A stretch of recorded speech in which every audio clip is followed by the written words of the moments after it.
Iniulat na sinalakay umano ng mga pirata ang isang frigate ng People's Liberation Army Navy malapit sa coastline ng Somalia habang nagsasagawa ito ng maritime patrol upang protektahan at magbigay ng seguridad sa mga Chinese na barko na dumadaan sa lugar. Dahil sa dami ng mga piratang magkasabay na umatake, nahirapan ang commander ng Chinese frigate na kumprontahin ang mga Somali at matagal din umanong nagpaputok ng warning shot ang nasabing barko kaya medyo nakalapit ang mga pirata sa kanila.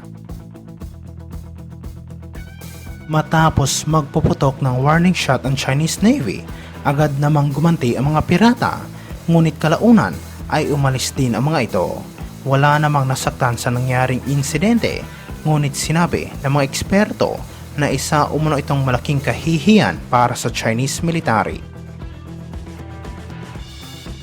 Hindi naman kaagad nagbigay ng komento ang People's Liberation Army at Ministry of Foreign Affairs ng China nang tanungin sila tungkol sa nangyaring insidente at sinabi na maglalabas sila ng opisyal na pahayag sa tamang panahon. Sinabi ng mga eksperto na isa umano itong malaking kahihiyan para sa China at naniniwala sila na mahihirapan umano ang Chinese government na itago ang insidenteng ito kaya hindi sila kaagad nakapagbigay ng pahayag sa publiko. Inaasahan din na gagawa umano ang komunistang bansa na ibang storya at hindi nila ilalantad ang totoong nangyari sa publiko para hindi masira ang kanilang imahe at patuloy na ipakita sa buong mundo na malakas ang kanilang militar. Mula noong 1990s, tumaas ang piracy sa Somalia dahil sa nangyaring civil war sa bansa, political instability at kawalan ng edukasyon na kung saan nagtulak sa mga karaniwang tao kabilang ang mga kabataan na makibahagi sa mga kriminal na aktibidad at pamimirata upang kumita ng pera. Noong May 2007, isang Chinese sailor ang pinatay ng mga Somali pirates dahil nabigo ang may-ari ng kanilang barko na bayaran ang ransom demand ng mga pirata. At dahil dito, noong October 2008, pinagtibay ng United Nations Security Council ang isang resolusyon na nananawagan sa mga bansang may mga barko sa lugar na gumamit ng military force upang supilin ang mga ginagawang pamimirata. Sa ika-101 konseho ng International Maritime Organization, nanawagan ang India sa peacekeeping force ng United Nations sa ilalim ng isang unified command na harapin at solusyonan ang piracy sa Somalia. Samantala sa ibang aspeto naman, iniulat na hindi umano kapani-paniwala ang laki ng utang ngayon ng China. Sa huling datos, ang lahat ng utang, pampubliko at pribado at sa lahat ng sektor ng ekonomiya ng China ay katumbas umano ng 51.9 trillion US dollar, halos 3 beses ang laki kaysa sa ekonomiya ng komunistang bansa. Ito ang pinakamataas na antas na naitala sa loob ng 27 taon mula noong unang sinimulan ng Beijing na i-monitor ang mga naturang istatistika.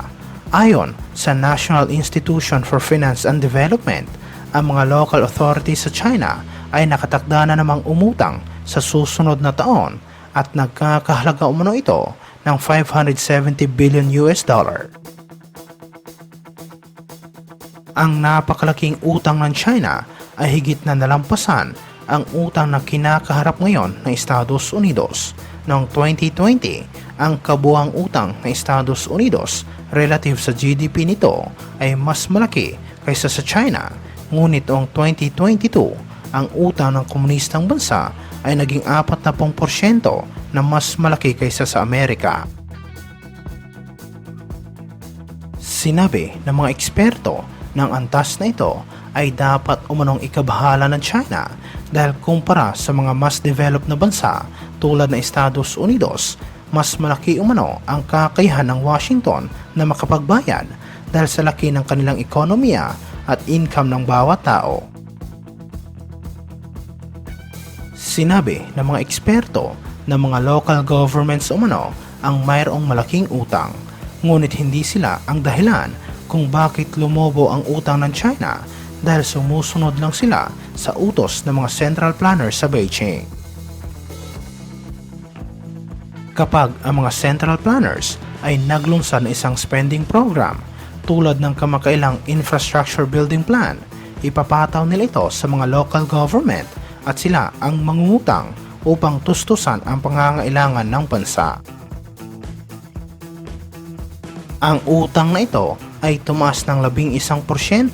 hanggang sa kalagitnaan ng 2022, ang pinakahuling available na data, at ito ay tumaas umano ng husto dahil sa patuloy na pagsisikap ng China na palaguin ang kanilang ekonomiya sa pamamagitan ng utang. Sa likod na nakakabahalang isyu na ito, may mas malaki pa umunong problema na kinakaharap ngayon ang ekonomiya ng China, lalo na sa financial markets, at ito ay ang demografiya ng bansa. Dahil ang Beijing sa loob ng mga dekada ay nag-impose ng one-child rule sa mga pamilya, ang China ay mayroon na ngayong kakulangan ng mga kabataang manggagawa upang suportahan ang disproporsyonal na retiradong populasyon, isang bagay na inaasahang lalala sa mga darating na taon. Sa isang summary ng Pew Research Center, sinabi ng populasyon ng China ay nagsisimula ng bumaba at hindi tatagal ang ekonomiya ng bansa ay magkakaroon ng mas mababa sa 3 katao na working age para sa bawat retirado.